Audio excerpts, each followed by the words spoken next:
Le nouveau projet de recherche de la Fondation est l'acquisition d'un TEP IRM. Un seul appareil de ce type est aujourd'hui en activité dans le monde, uniquement dédié aux maladies neurodégénératives. Nous sommes intéressés par la machine proposée par Siemens et aujourd'hui, 18 mars 2013, les spécialistes de la Pitié-Salpêtrière sont en visite chez Siemens à Leipzig.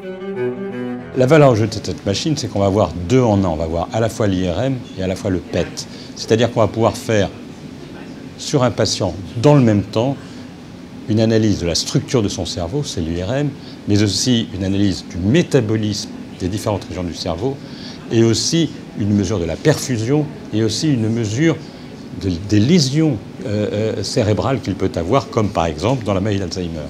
Prenons cet exemple. Il y a des modifications dans tous les domaines. Il y a des modifications de la structure, il y a aussi des modifications du métabolisme.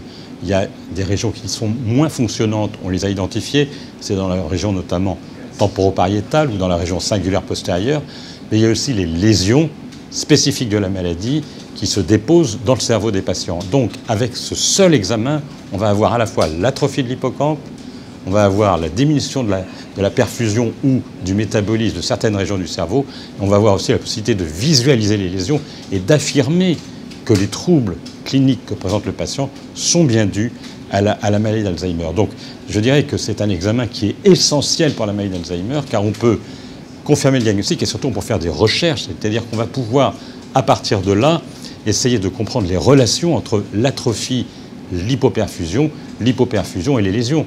Donc c'est un progrès considérable pour la recherche. Le premier avantage le plus évident, c'est le confort du patient.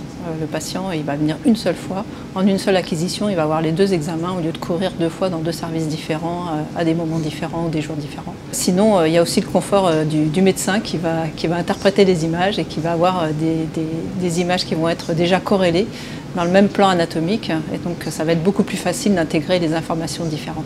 C'est un examen aussi qu'on peut utiliser chez les sujets à risque, car on a identifié qu'avant que les symptômes de la maladie ne soient présents, il y a déjà les lésions dans le cerveau. Ça ne veut pas dire que ces gens développeront la maladie, mais c'est ce qu'on appelle des sujets qui sont à risque de développer cette maladie. Donc nous travaillons aussi chez ces patients, chez ces sujets, je dirais. Ce sont des sujets normaux qui éventuellement ont une plainte de mémoire, mais qui ont des performances normales dans les tests. Cependant, ils ont des lésions.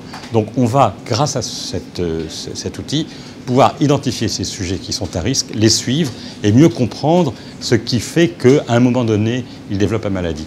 Donc c'est un outil de recherche, notamment pour prédire, voire pour prévenir la maladie, car mon idée, c'est qu'une fois qu'on aura identifié, je dirais, l'algorithme qui détermine la survenue de la maladie, on pourra à ce moment-là traiter les patients dès qu'on aura des médicaments qui bloquent le processus pathologique. Donc c'est aussi un outil de recherche fondamental pour essayer de ralentir, voire de bloquer ou d'empêcher l'apparition de la maladie.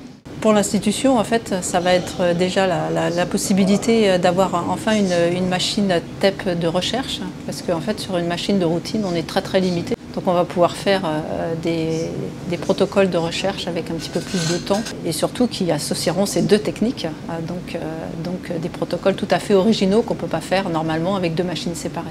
Et voici l'endroit où la machine sera installée en 2014 sur le site de la Pitié-Salpêtrière à Paris, dans le bâtiment Housson-Mourier.